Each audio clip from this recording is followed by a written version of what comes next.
Sarah Johnson stood before the mirror, her dark brown eyes gleaming with a cold determination.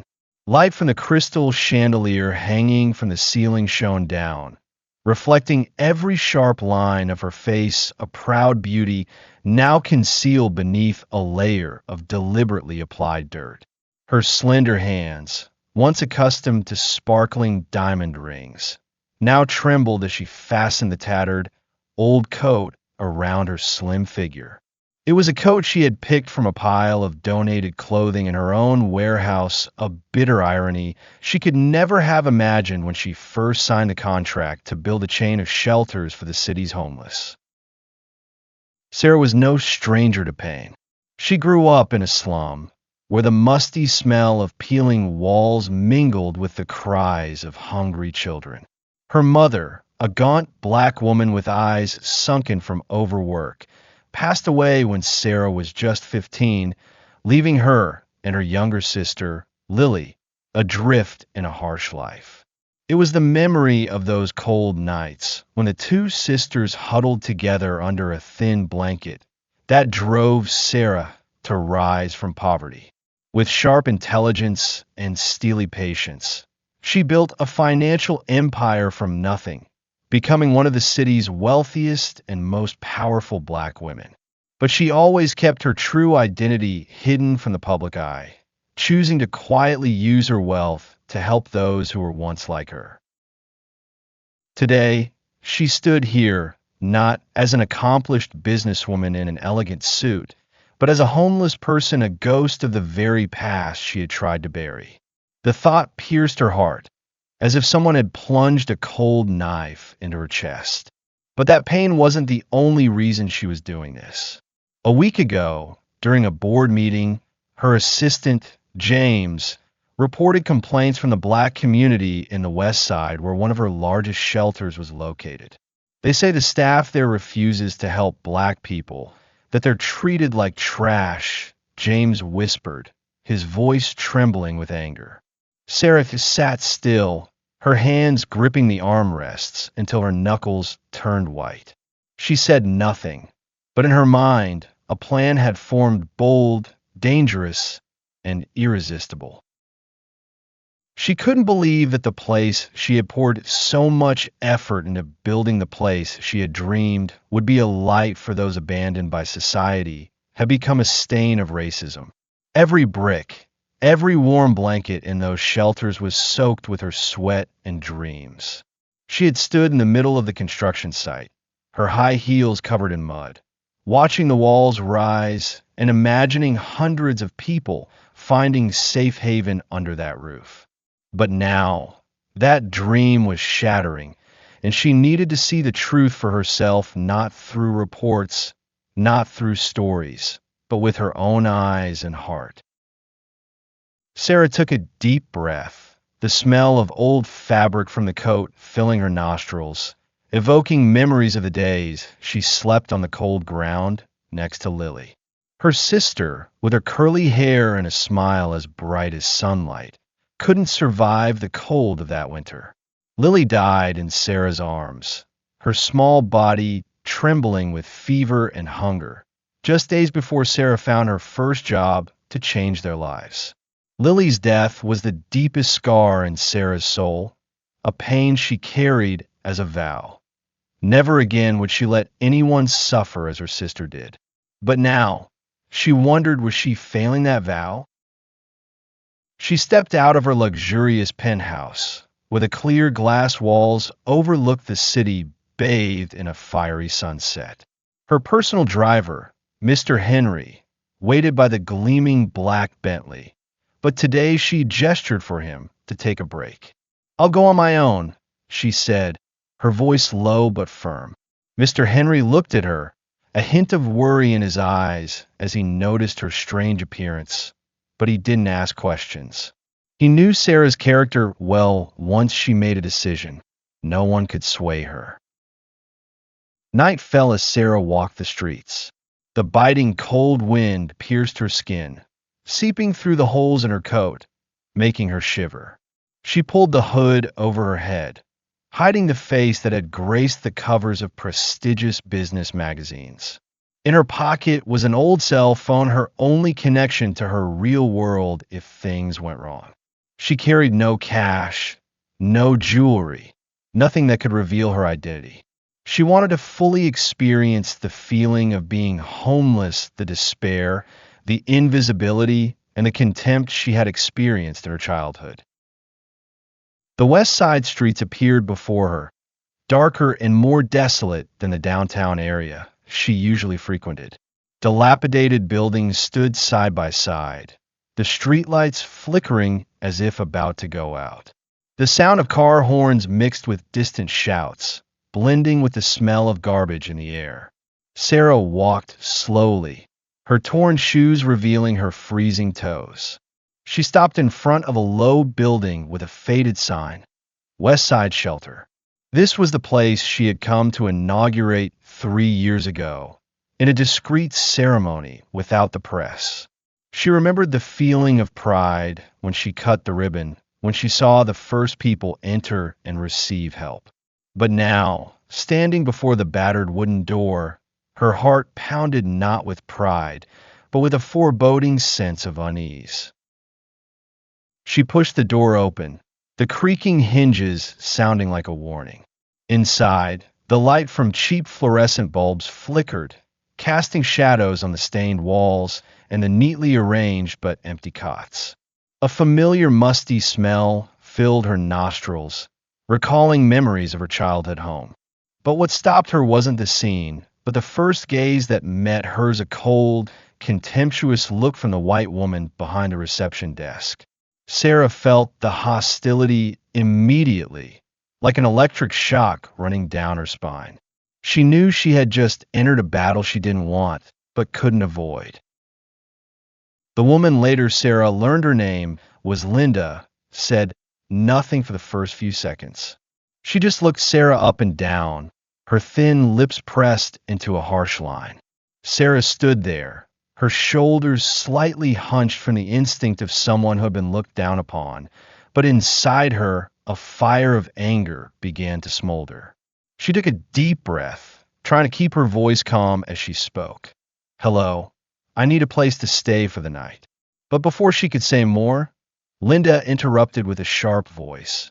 "We're full. Get out." Sarah looked up, her eyes meeting Linda's pale blue eyes. In that moment, she didn't just see rejection, she saw contempt, discrimination, and a deep-seated prejudice she had hoped no longer existed in this place. She knew this journey wouldn't be easy, but she didn't expect it to begin with an invisible knife stabbing into her heart. Sarah Johnson, the mysterious woman standing between the past and the present, understood that what she was about to face would change everything, not just for her, but for those she had sworn to protect. Sarah stood there, her bare feet ice-cold against the shelter's gray concrete floor. The creak of the wooden door, closing behind her, was like a cut, separating her completely from the outside world, the world she once held in her hands with power and confidence. Now, under the flickering fluorescent lights, she was just a small, ragged figure, trapped in the contemptuous gaze of Linda, the woman behind the reception desk, an impenetrable wall. Sarah felt every beat in her chest, fast and strong, as if trying to break through the fragile facade she had built to enter this place. Linda didn't move, didn't blink. Her pale blue eyes locked on Sarah, but not with curiosity or a hint of empathy. It was the look of someone who gave themselves the right to judge, the right to decide someone else's fate with just a few seconds of observation. Sarah felt it like a cold gust of wind, cutting through the thin layers of fabric on her body, leaving an invisible sting on her skin. She had prepared herself for rejection. She knew the price of having black skin in a society still riddled with prejudice, but the raw coldness in Linda's voice still caught her off guard. "We're full," Linda said, her voice even but sharp as a knife. She didn't bother to look up from the paper in front of her, her hands with red-painted nails flipping through it as if Sarah was just a passing breeze, not worthy of attention. Sarah glanced across the counter, her sharp eyes honed through million-dollar negotiations, quickly recognizing the lie. Behind Linda, through the hazy glass window, she saw rows of empty beds, neatly folded blankets that had never been touched. Full. That wasn't just a rejection, it was an insult, a declaration that she, in this state, didn't deserve any help. Sarah took a deep breath, trying to suppress the fire smoldering in her chest. She wasn't here to argue, not as Sarah Johnson, the powerful businesswoman who could silence a boardroom with a single glance. She was here to feel, to understand, and she forced herself to play this role to the end. Her voice trembled slightly, not from fear, but from excessive restraint. I don't need a bed. Just a meal. I'm very hungry. The words came out of her throat, soft, almost pleading a sound she hadn't heard from herself since the night Lily lay in her arms, whispering her last words before her weak breath stopped forever. Linda stopped flipping the paper. She looked up, for the first time meeting Sarah's eyes, and in that moment, Sarah felt a contempt deeper than she could have imagined. Linda's thin lips curled into a sneer, not a smile of joy, but of mockery. Hungry? She repeated, her tone drawn out as if savoring each word. Do you think this is a restaurant? We don't serve your kind. Linda emphasized the phrase your kind clearly, as if it was a knife she was deliberately stabbing into Sarah's self-respect. Sarah stood still, her hands clenched under her torn coat until her knuckles ached. She wanted to scream, wanted to tear away this facade and show Linda who she was, the person who signed every check that paid her salary, the person who built this place from the first brick. But she didn't. Not because she couldn't, but because she needed to know. She needed to know the truth behind the complaints James had reported, needed to feel the pain of those who had been rejected like her now. And that pain, she realized, wasn't just the hunger in her stomach, it was the deep wound of a person stripped of their dignity simply because of their skin color. Won't you really help me? Sarah asked again, her voice now calmer, but with an edge she didn't recognize. Linda shrugged, a gesture of cruel indifference. I told you. Get out. Don't waste my time. She turned away, as if Sarah had disappeared from her sight, and continued flipping the paper in front of her. The rustling of the paper echoed in the silence, each sound like a slap in Sarah's face, reminding her that she wasn't just being rejected, she was being treated as invisible. Sarah glanced around the room. Apart from Linda, there was no one else at the reception desk, but she heard footsteps from the hallway leading to the sleeping area. A tall, white man with short blonde hair stepped out. He was wearing a staff uniform, his name tag peeking out from his chest, reading Mark. He looked at Sarah, then at Linda, and a smile flickered across his face, not a welcoming smile, but one of complicity. Another one? Mark asked, his voice low but mocking. Linda didn't look up, just replied curtly, Yeah, take care of it. Mark walked closer to Sarah, his polished black shoes echoing heavily on the floor.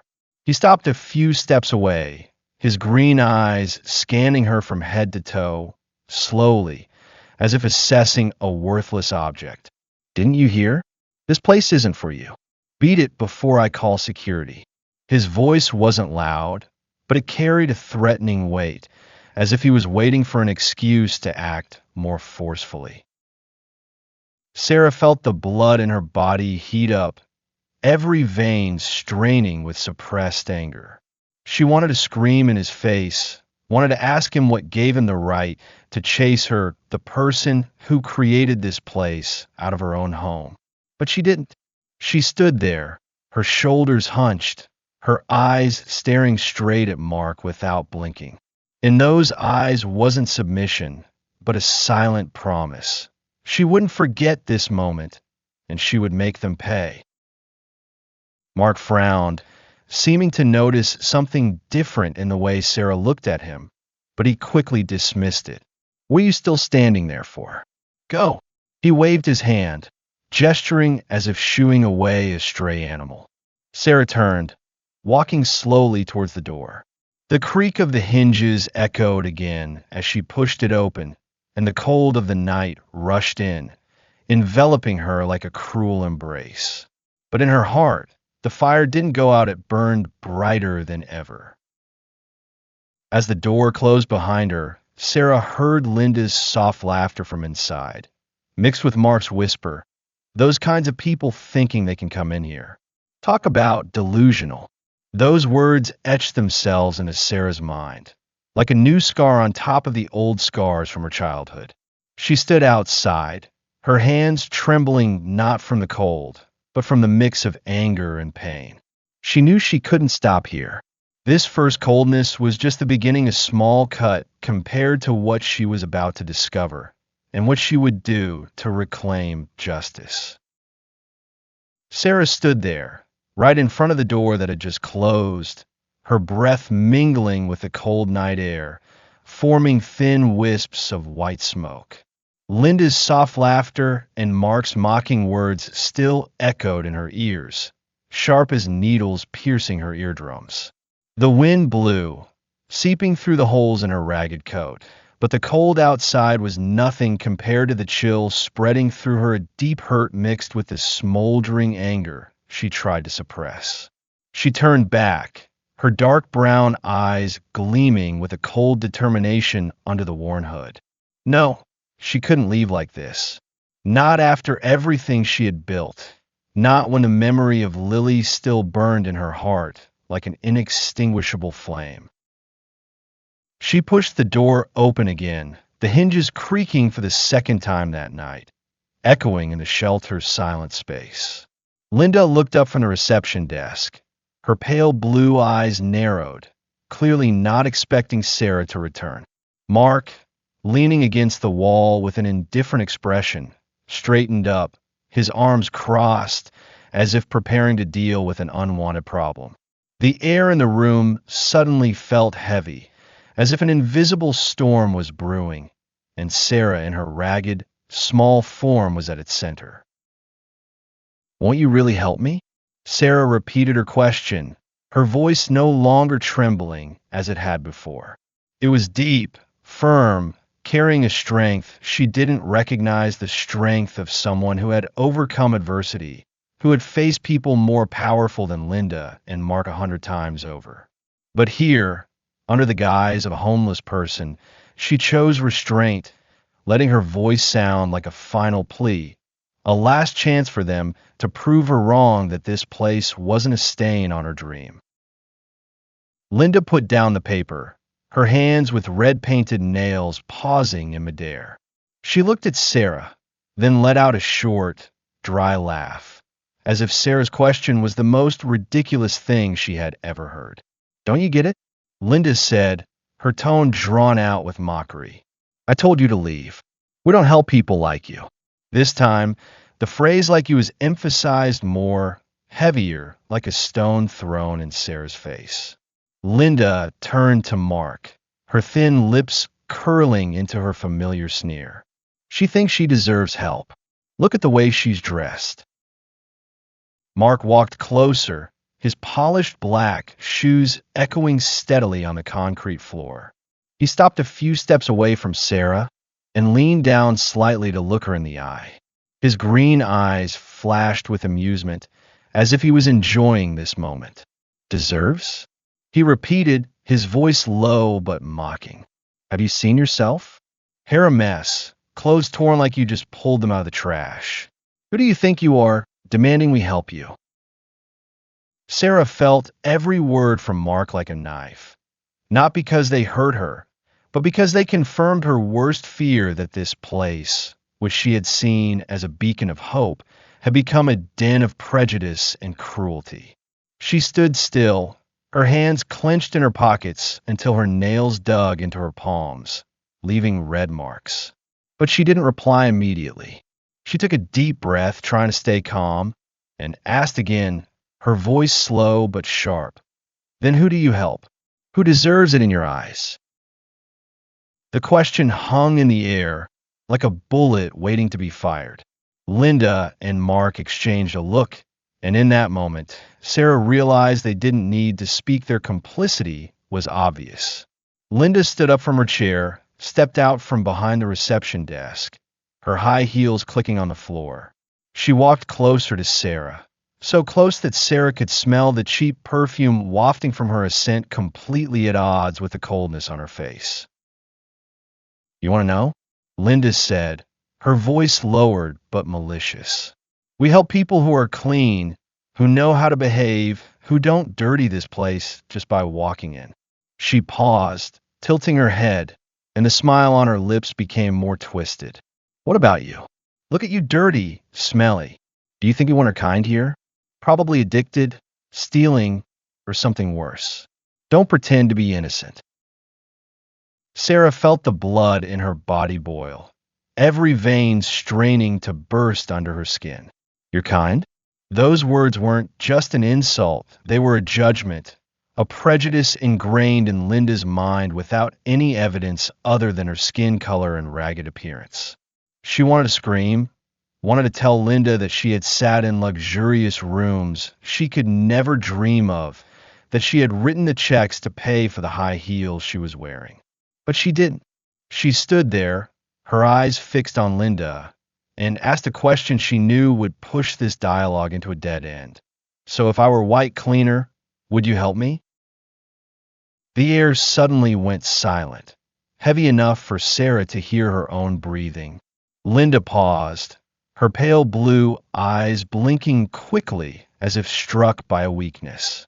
But in an instant, she regained her confidence, laughing loudly, a cold laugh, echoing in the empty room. You dare ask that? Linda replied, her tone challenging.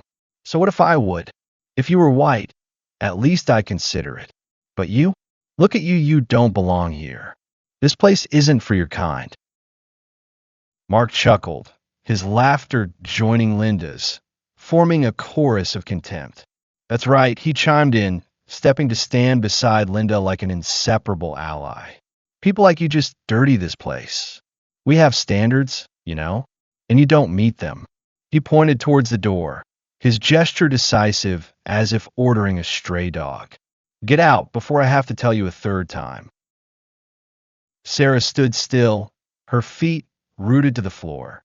Linda and Mark's words didn't just cut into her self-respect, they dug up old wounds. Memories of the time she and Lily were turned away from stores, street corners, just because of their skin color. But this time, the pain was different. It wasn't just the pain of a 15-year-old girl holding her sister on a cold night. It was the pain of a woman who had spent her life building a safe place, only to see it twisted by the very people she trusted. She looked at Linda, then at Mark, her eyes no longer hiding the fire inside. You'll regret this, she said, her voice low but clear, each word like a curse etched into the space. Linda frowned, a hint of unease flashing across her face, but she quickly covered it with a sneer. Regret? Are you threatening me?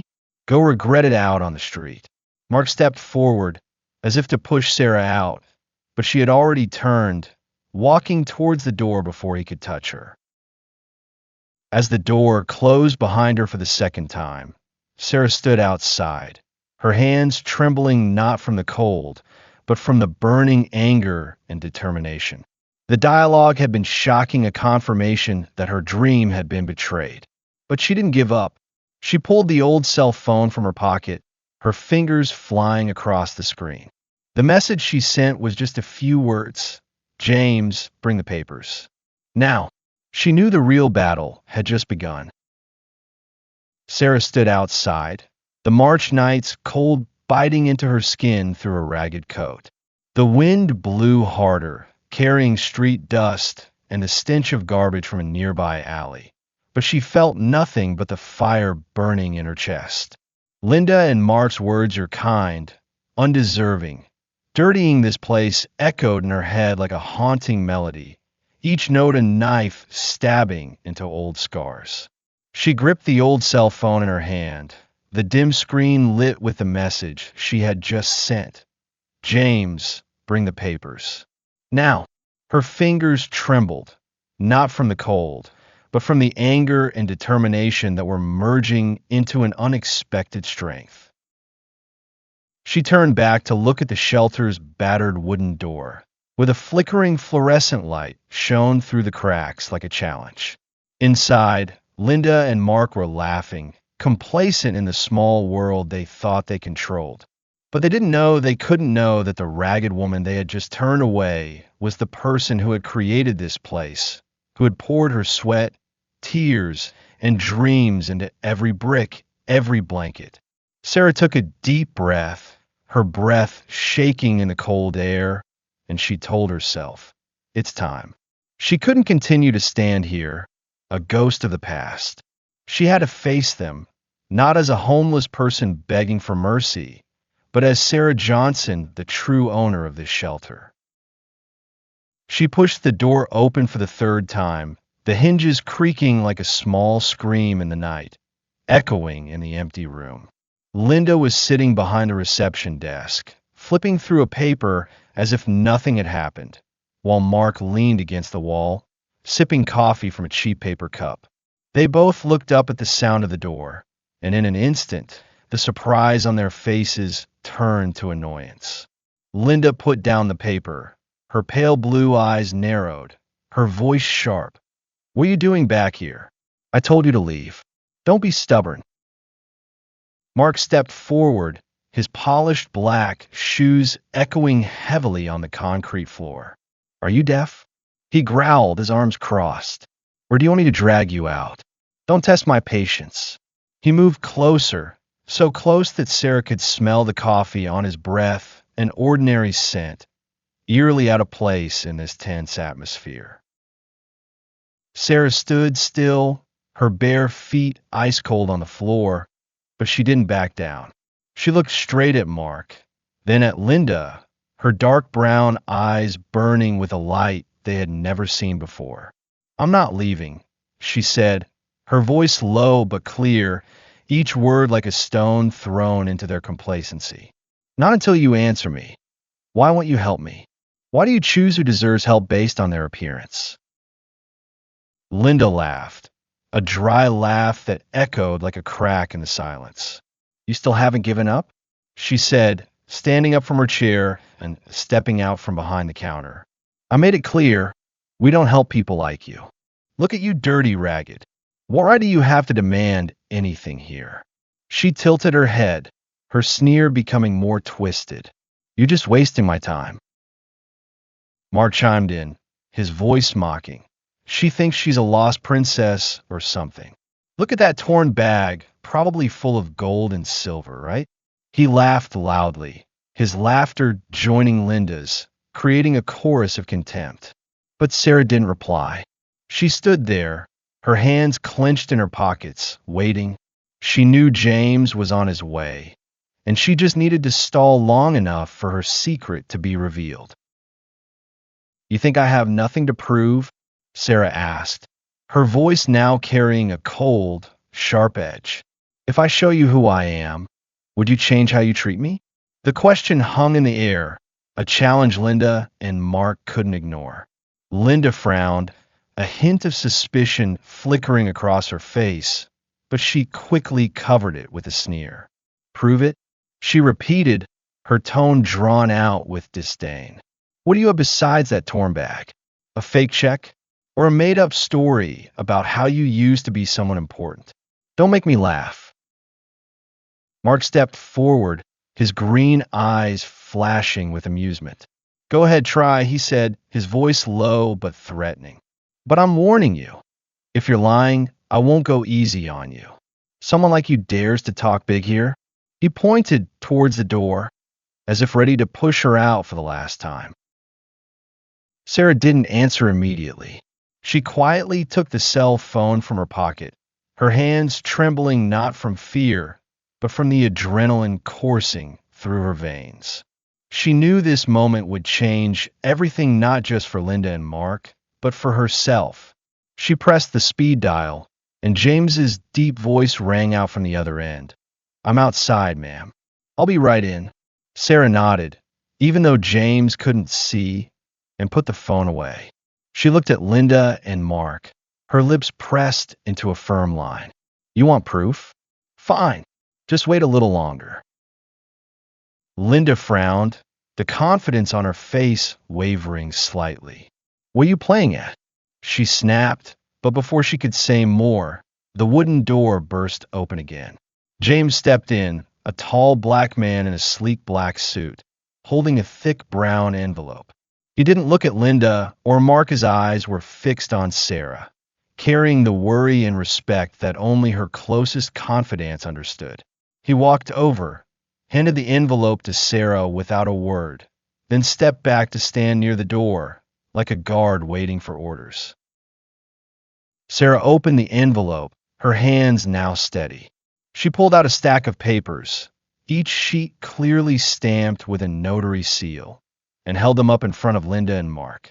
"Read it," she said, her voice as cold as ice, each word like a hammer blow. Linda snatched the first sheet, her pale blue eyes scanning the bold print. "Sarah Johnson, chair of the West Side Shelter Board of Directors." Mark stood beside her, his face paling as he looked over Linda's shoulder, his crossed arms slowly falling to his sides. The room suddenly fell silent, except for Linda's rapid breathing and the rustle of paper in her hands. Sarah stepped closer, her eyes locked on them, and she said, her voice deep and resonant, "I am Sarah Johnson. I built this place to help people like me, people you call dirty, undeserving. But what have you turned it into? A place for discrimination, for humiliation, to turn away the very people I wanted to protect." Linda stammered, her thin lips opening and closing as if she couldn't find the words. I didn't know. I'm sorry," she said, her voice trembling, but Sarah held up her hand to stop her. "Don't," she interrupted, her voice sharp as a knife. "Your apology doesn't change what I just heard, just saw. You think I don't belong here? This is my home, and you're the ones who don't belong." Mark took a step back, his green eyes now filled with panic. You can't," he began, but Sarah didn't let him finish. She turned to James, signaling with a nod. "Call the board of directors. I want them here within an hour. And call the police if necessary. I won't let this slide." James nodded, took out his phone, and started dialing. Sarah stood there, in the room she had dreamed would bring hope, holding the stack of papers like a shield. Linda and Mark looked at her, their faces white, their complacency gone, replaced by raw fear. Sarah's secret was out, but she knew this wasn't the end. It was just the beginning of a bigger battle, a battle she would never give up. Sarah stood in the shelter's empty room, the flickering light from the fluorescent bulbs highlighting her face, emphasizing the dark brown eyes burning with an inextinguishable fire. The papers in her hand, irrefutable proof of her true identity, were still clenched tightly, her fingers white from the pressure. Linda and Mark, the two who had laughed and turned her away just minutes before, now stood frozen like statues, their faces ashen as if drained of blood. The room was suffocatingly heavy, the only sounds Linda's rapid breathing and James's footsteps as he stepped back towards the door, phone pressed to his ear, carrying out Sarah's orders. Linda still held the paper Sarah had given her, her hands shaking so violently that the red-painted nails made small clicking sounds as they touched. Her pale blue eyes scanned the words "Sarah Johnson, chair of the board of directors" again, as if hoping it was just an illusion that would disappear if she blinked long enough. But the words didn't fade. They stood stark, clear, and cold, like a sentence hanging over her head. Linda looked up at Sarah, and in that moment, the complacency that had covered her face vanished, replaced by raw panic. You are, she stammered, her voice trembling as if about to shatter into pieces. I didn't know. I didn't mean to. Sarah didn't reply immediately. She walked closer to Linda, her bare feet ice cold on the concrete floor, but each step carried a resolute strength, as if she was no longer the ragged woman they had scorned.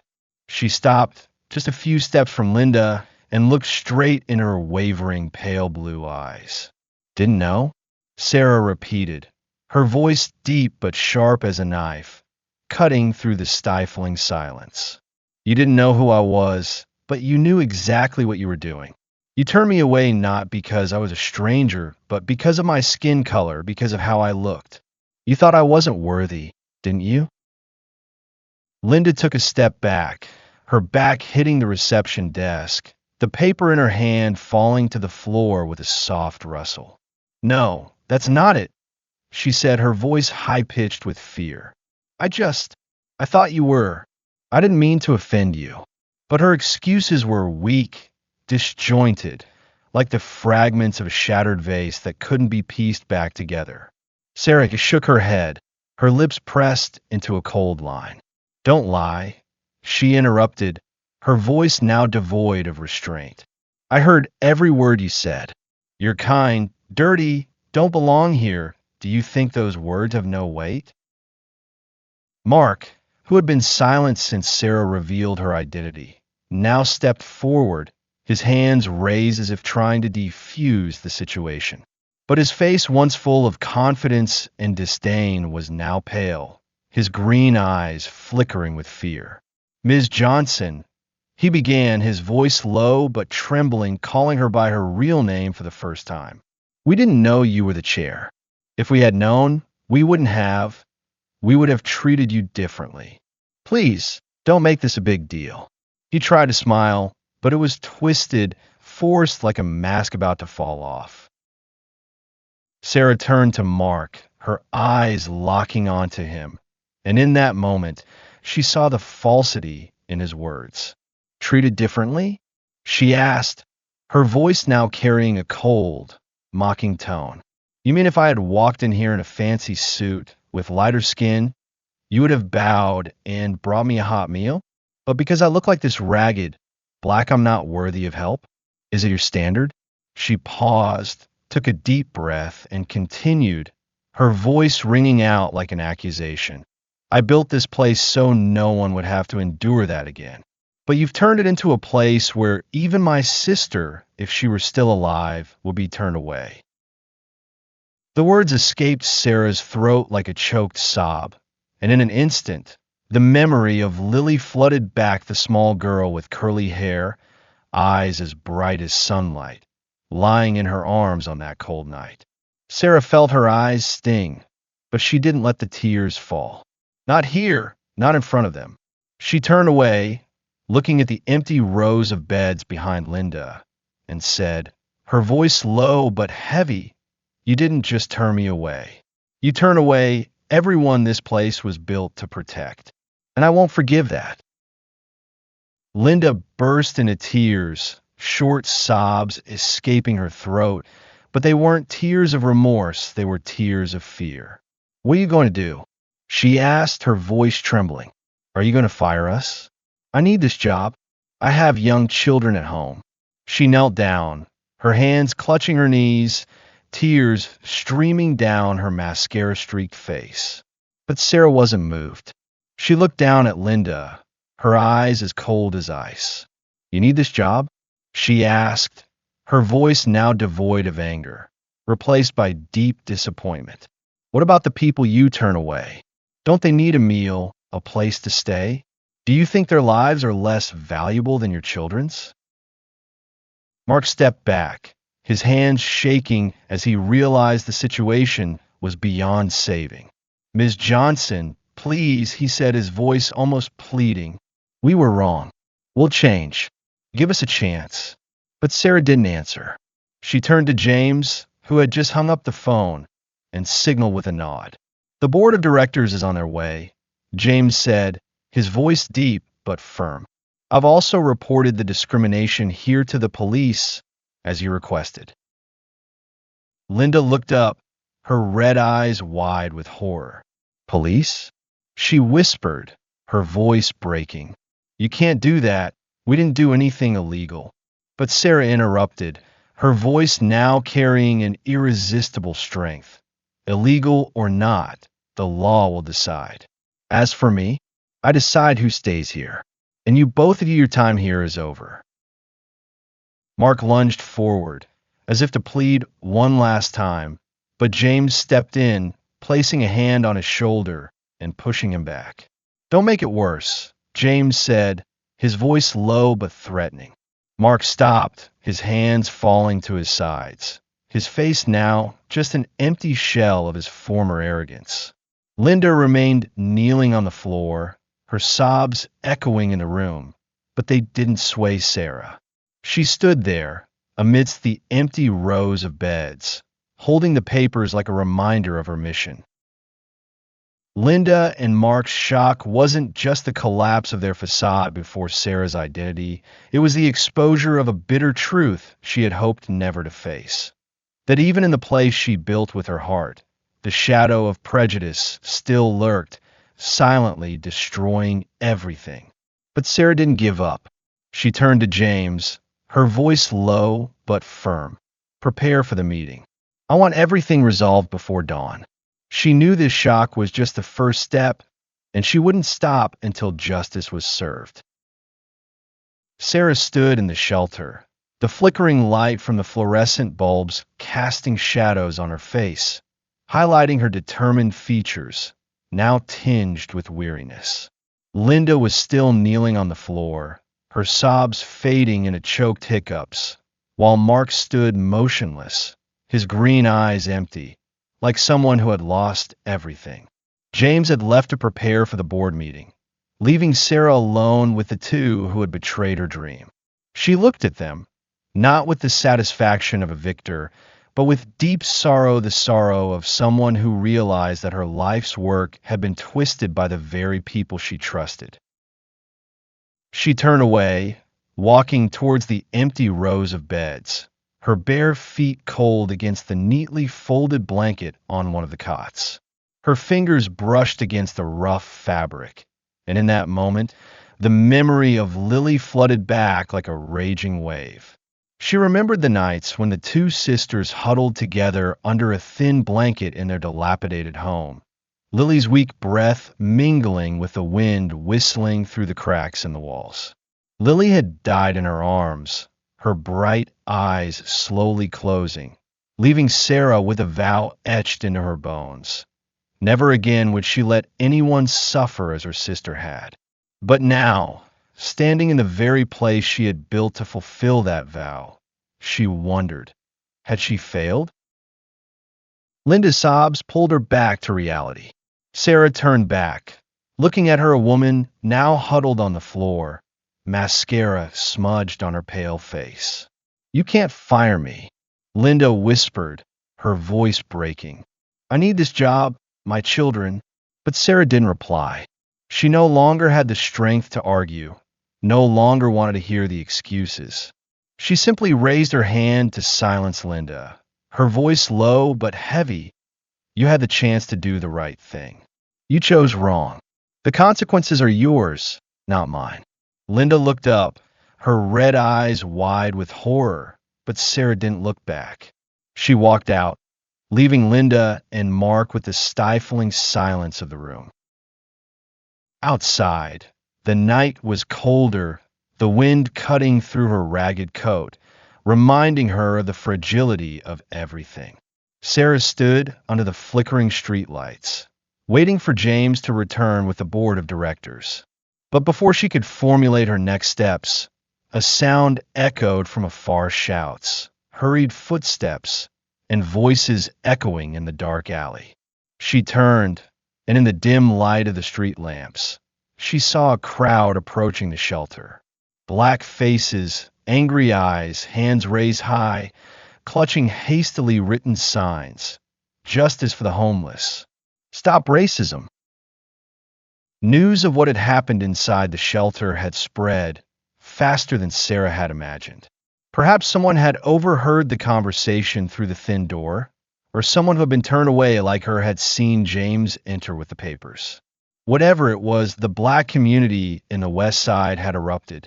They gathered in front of the shelter, their voices ringing out like an unrelenting accusation. Sarah stood still, her hands clenched, as the crowd stopped before her. An elderly woman, her white hair neatly tied behind her head, stepped out from the crowd, her eyes glistening with tears but burning with unwavering resolve. "You're the one behind this place, right?" the woman asked, her voice trembling with emotion. Sarah nodded, saying nothing, knowing that any words would be drowned out by the crowd's anger. The woman continued, her voice rising. "My son starved to death on the streets because they wouldn't let him in here. They said he was dirty, said he wasn't worthy. What did you build this place for if it kills people like us?" The words pierced Sarah's heart, sharper than any knife Linda or Mark had thrown at her. The crowd roared, their shouts echoing in the night. And in the chaos, Sarah saw a familiar face, a small figure, fleetingly visible among the protesters. It was Lily, or at least an illusion of her sister, with her curly hair and sad smile. Sarah blinked, and the image vanished, but the pain remained deep and indelible. She stepped closer to the elderly woman, her voice choked but firm. "I'm sorry. I didn't know, but I'll make it right. I swear." But the promise wasn't enough to appease the crowd. A young man, his eyes red with anger, shouted, "Make it right? When? When we're all dead." He raised his hand, and a rock flew from the crowd, shattering the shelter's window. The sound of breaking glass echoed like an explosion, and Sarah flinched, stepping back. The crowd surged forward, their shouts louder, and in that moment, she realized the consequences of what Linda and Mark had done didn't stop with her, it had spread, like an oil slick, engulfing the community she had hoped to protect.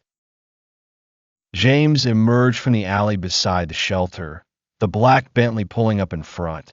He jumped out of the car, his face strained as he saw the crowd. "Ms. Johnson," he called out, trying to be heard over the noise. "The board is on their way. We need to go now." But Sarah didn't move. She stood there in the storm of outrage, her eyes fixed on the crowd with unspoken pain. "They have a right to be angry," she said to James, her voice low but clear. "So do I." The police arrived soon after, their sirens piercing the night. They set up barricades, pushing the crowd back, but the chaos didn't stop. Sarah saw Linda and Mark being led out of the shelter, their hands cuffed, their faces now just empty shells of their former arrogance. Linda cried and pleaded, but no one in the crowd was moved. Sarah turned away, not wanting to see more. She got into the car with James, but as the door closed, she felt a vast emptiness in her chest, not relief, but a deep sadness. In the car, Sarah sat still, her arms wrapped around her knees, her eyes staring out the misty window. She had fired Linda and Mark, had called the board of directors and the police, but this tragic aftermath couldn't be erased. People like the elderly woman's son, people like Lily, had lost their lives because of a discrimination she hadn't stopped in time. She wondered, was she really any different from Linda and Mark, letting this place fall into their hands without stricter control? James looked at her through the rearview mirror, his voice low but warm. "You can't save everyone, Ms. Johnson, but you're trying. That's what matters." Sarah didn't reply. She just nodded slightly, but in her heart, she knew that trying wasn't enough to soothe the pain of those who had lost, of herself. This tragic aftermath was a new scar, layered on the old scar of Lily's death, and she understood that her battle was far from over. It was just beginning a new chapter, bloodier and more tearful than she had ever imagined. Sarah sat in the car, the light from the flickering street lamps shining through the window, casting faint streaks on her face. Her hands gripped her knees tightly, her fingernails digging into the ragged fabric of her coat, as if she was trying to hold onto something slipping away. The police sirens still echoed from afar, mingling with the shouts of the crowd outside the shelter, a symphony of outrage she couldn't erase from her mind. James drove slowly through the dark streets of the West Side, his eyes occasionally glancing at the rearview mirror, but he said nothing. He knew Sarah needed silence now, needed time to confront the emotional storm raging within her. She closed her eyes, trying to push away the image of the elderly woman with tear-filled eyes, her accusation ringing out like a knife. My son starved to death because they wouldn't let him in here. And then, like a ghost that never left, Lily appeared in her mind, her sister, with her curly hair and small hands trembling on that cold night. Sarah had vowed never to let anyone suffer like Lily, but now she realized that vow had been broken, not by her, but by people like Linda and Mark, people she had entrusted with her dream without sufficient oversight. The pain wasn't just a failure, it was a new wound, deeper than the old scars, and it left her feeling empty. But Sarah didn't give up.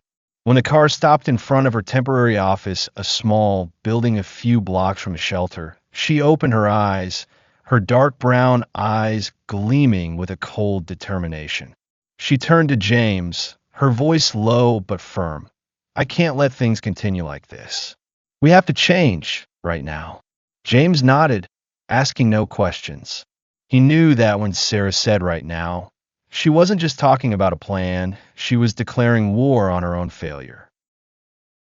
The meeting with the board of directors took place that very night, in a small room with white walls and an old wooden table. The board members, men and women in elegant suits, looked at Sarah with surprise, mixed with concern as she entered, still dressed in the ragged clothes of a homeless person. No one dared ask why she was dressed like that, but their eyes spoke volumes. They had heard about the chaos at the shelter, and they knew Sarah hadn't called them here for small talk. Sarah stood before them, not sitting down, holding the papers that had revealed her identity to Linda and Mark. I was wrong, she began, her voice ringing out in the silent room, each word like a hammer blow. I thought that just by building these shelters, I could save people like my sister. But I entrusted it to people who didn't understand its value. And as a result, the people I wanted to help died starved, frozen, rejected. She paused, took a deep breath, and continued. I fired Linda and Mark not because I was angry with them. I fired them because I couldn't let this place continue to be a place of discrimination and cruelty. A board member, Mr. Harold, an elderly man with white hair and sharp eyes, spoke up. Ms. Johnson, we understand your emotions, but firing the staff doesn't solve the root problem. How do we ensure this doesn't happen again? His question wasn't a challenge. It was an invitation for Sarah to prove that she had a plan, not just an emotional reaction. Sarah looked at him, her lips pressed into a firm line. I'm not just firing them, she replied, her voice now carrying an irresistible strength. I'm going to reform the entire system. From now on, we'll hire former homeless people as staff, people who understand the feeling of being rejected, of being looked down upon. They will be the heart of this place, not people like Linda and Mark, who just saw it as a job. She paused, looking around the room, her eyes locking onto each board member. And I will personally oversee it. No more delegation. This is my responsibility, and I won't shirk it. The room was silent, but Sarah felt the unspoken agreement from the slight nods and approving glances. The board members left after approving her plan, leaving Sarah alone in the small room.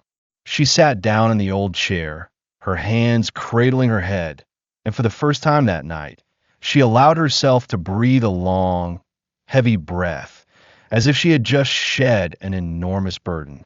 But the burden hadn't completely disappeared. It was still there in every memory of Lily, in every accusation from the elderly woman outside the shelter. In the days that followed, Sarah threw herself into work like a storm. She organized interviews, met with former homeless people, men and women with tired eyes, but a glimmer of hope when she spoke about her plan. She hired a man named David, who had slept under a bridge for 3 years, as the new manager of the West Side shelter. She chose a woman named Maria, who had lost her child to the cold, as the receptionist to replace Linda. Each person she chose carried their own story, and Sarah listened to them all, each word a reminder of her mission. But change didn't come easily.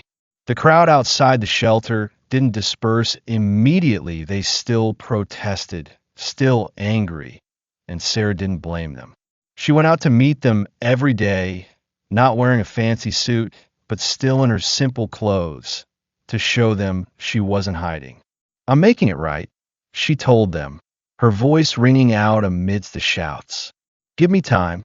Some people listened, some didn't, but gradually the angry faces began to thin out, replaced by curious, even hopeful eyes. However, in Sarah's heart, that change wasn't enough to soothe the pain. One night, when she sat alone in her office, the light from the desk lamp shining on her face, she felt darkness creeping in, not from outside, but from within.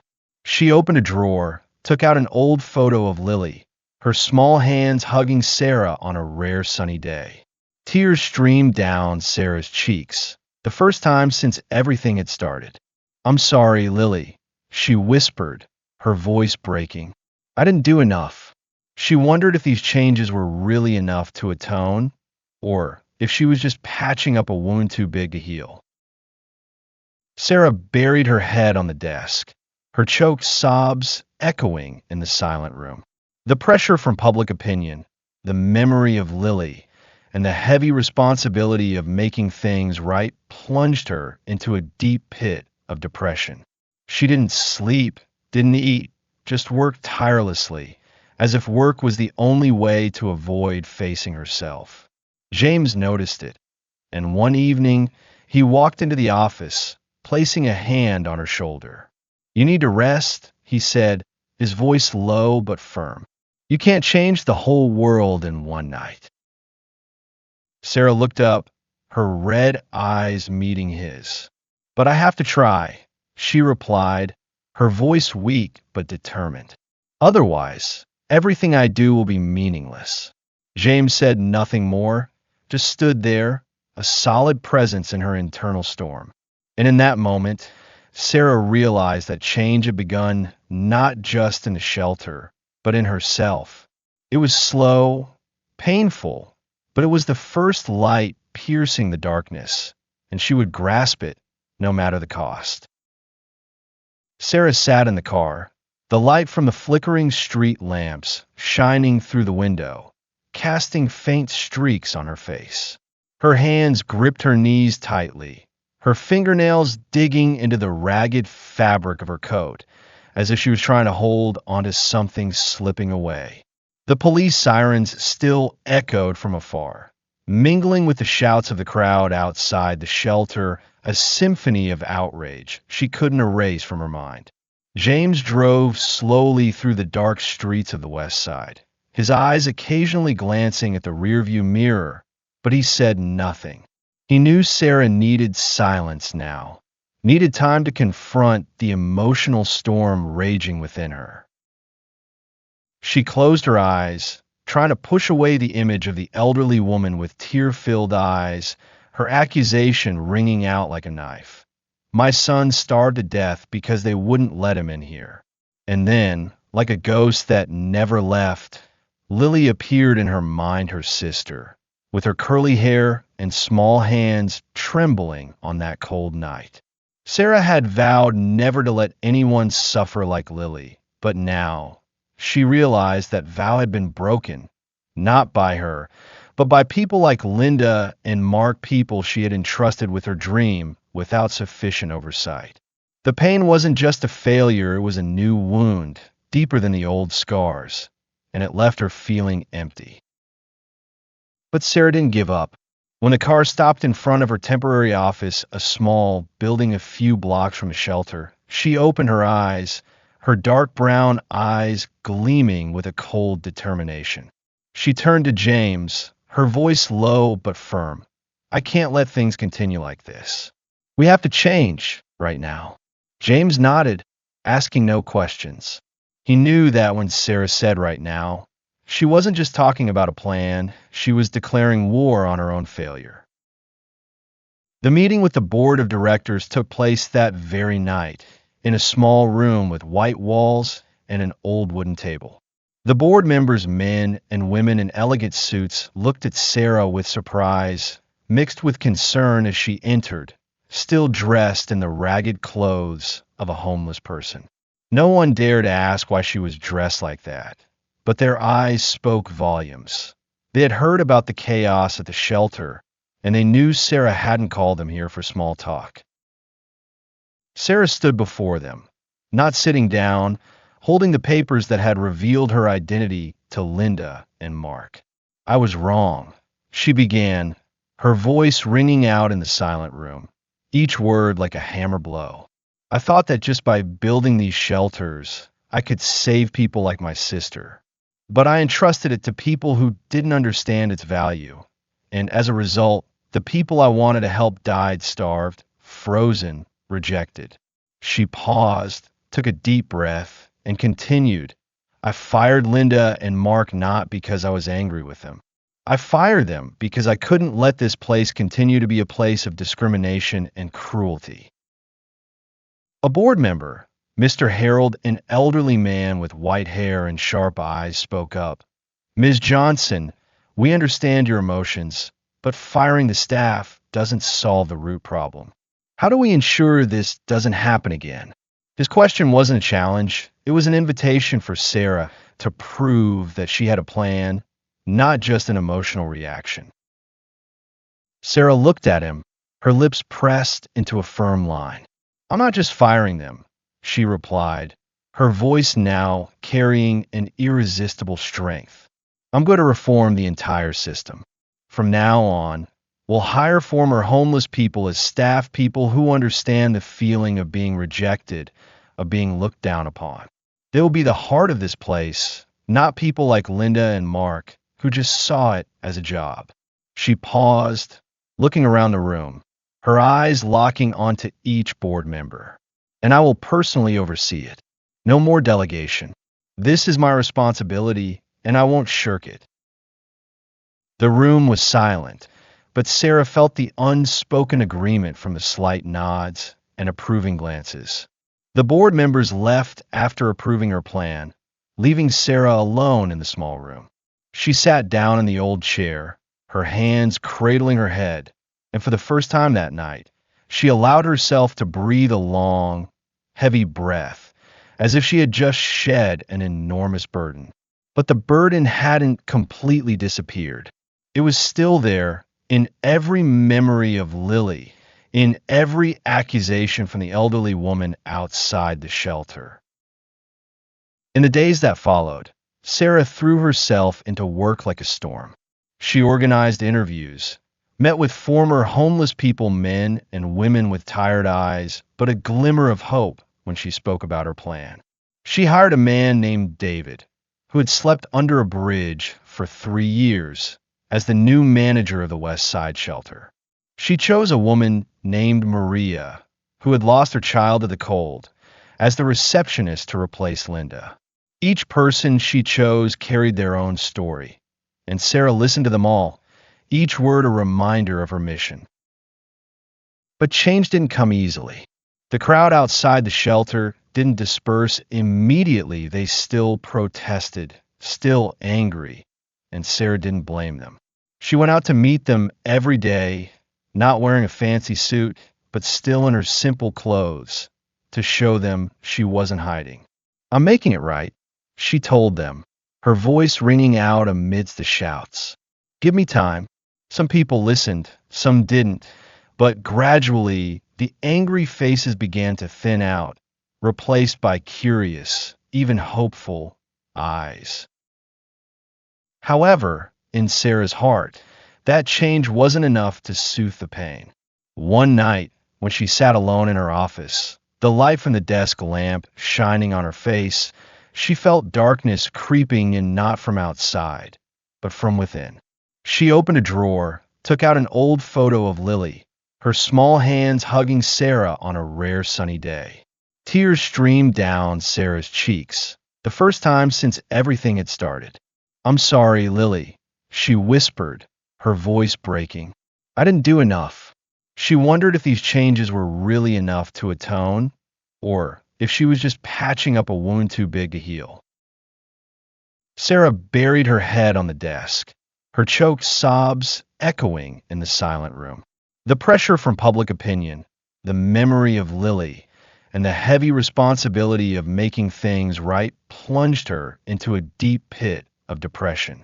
She didn't sleep, didn't eat, just worked tirelessly, as if work was the only way to avoid facing herself. James noticed it, and one evening he walked into the office, placing a hand on her shoulder. "You need to rest," he said, his voice low but firm.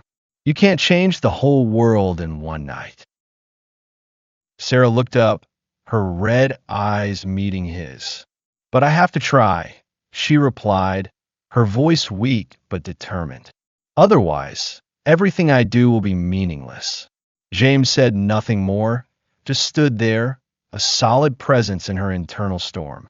And in that moment, Sarah realized that change had begun not just in the shelter, but in herself. It was slow, painful, but it was the first light piercing the darkness, and she would grasp it no matter the cost. Sarah Johnson's journey is not just a story about a woman facing betrayal and prejudice in a place she built to bring hope. It is a mirror reflecting the deep wounds of society, wounds that time and progress have yet to heal. When Sarah entered the Western shelter in tattered clothes, she wasn't just playing the role of a homeless person to uncover the truth. She was stepping back in her past, where she was once a little black girl clutching her sister in the biting cold, dismissed and shunned simply because of her skin color and circumstances. The first meaning of this story lies in Sarah's courage. She did not run from her old pain, but confronted it, even at the cost of new scars layered upon old ones. From this, a clear life lesson emerges. Sometimes, to change the world, we must be willing to face the darkness within ourselves, no matter how painful it may be. Linda and Mark's coldness, the contemptuous words they hurled at Sarah, "people like you, filthy, undeserving," were not just personal insults, but symbols of deeply rooted societal prejudice, where a person's worth is judged by their appearance and skin color rather than their heart or story.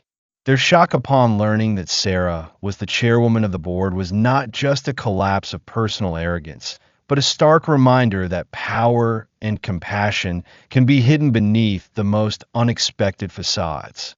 The meaning here is a bitter truth. Prejudice not only harms others, but blinds those who carry it, preventing them from recognizing the true value of the person before them. The lesson to take away is to never judge too quickly.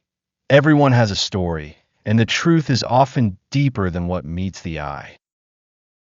The tragic consequences of the story, the death of people like the elderly woman's son, the outrage of the black community, and Sarah's inner torment, stand as evidence of the destructive power of apathy and discrimination.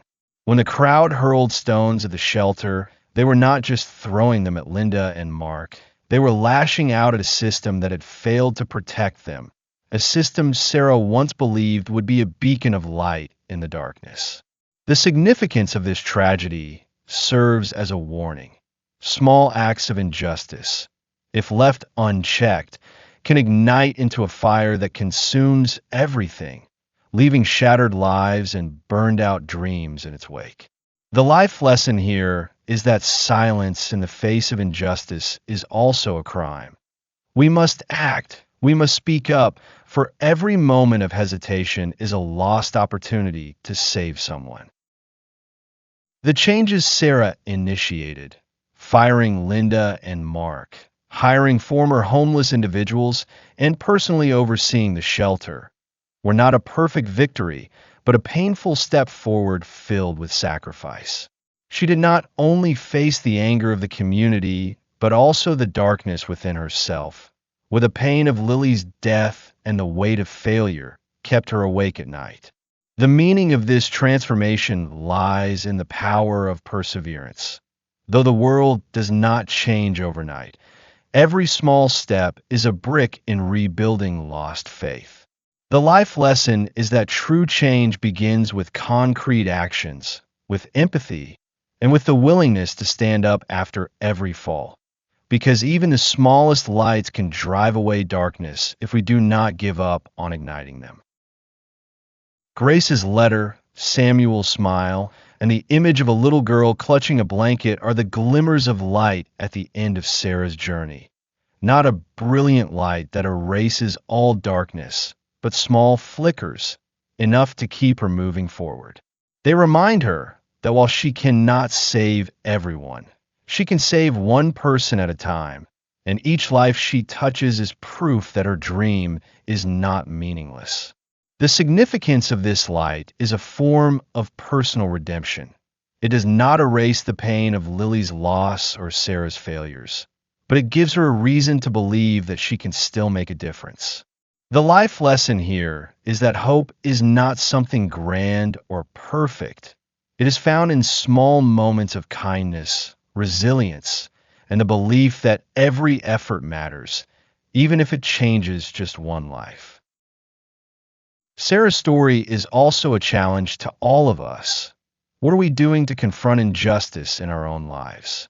When she stood before the shelter, watching the people come and go with hot meals and warm blankets, she did not just see the change in that place. She saw the change within herself.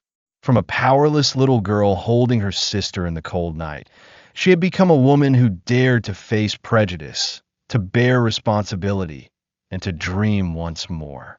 The deeper meaning is an affirmation of human strength. No matter how painful the past is, we can still find light, still rise, and rebuild from the fragments. The final lesson is to never let pain define us. Let it drive us. Let it become the force that creates a better world, one small step at a time. Sarah's journey does not end with a grand victory, but with a small smile, a peaceful sleep, and a dream of Lily in a sunlit field. It does not erase the scars, hers, the community's, or society's, but it proves that even in tragedy, there is room for hope, for compassion, and for redemption. The greatest meaning of this story is an invitation to look deeper at those around us, to listen to their stories, and to act when we can. The final life lesson is that love and empathy can heal the wounds left by discrimination. Not all of them, but enough to keep us moving forward, carrying our small lights into the vast darkness of the world.